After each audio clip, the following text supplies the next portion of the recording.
Eu não posso jogar o time para baixo. Eu não posso ser pessimista. Eu não posso ter baixo astral. E para mim, eu tive um exemplo, quando eu cheguei do Japão, que é legal.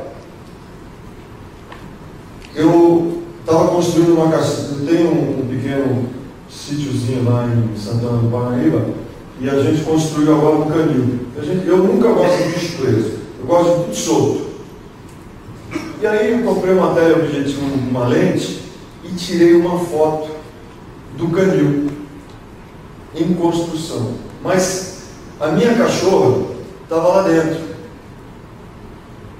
E ela não pode, ela já perdeu a primeira ninhada, ela é uma border collie, e ela salta muito, ela gosta de pegar objeto em cima, e eu estou querendo segurar ela para ver se a gente consegue tirar os filhotes agora. Então ela vem com levar a bolinha, é duro, né? Deixar de lado, não motivado. Mas aí eu tirei a foto e de repente eu vejo ela do meu lado.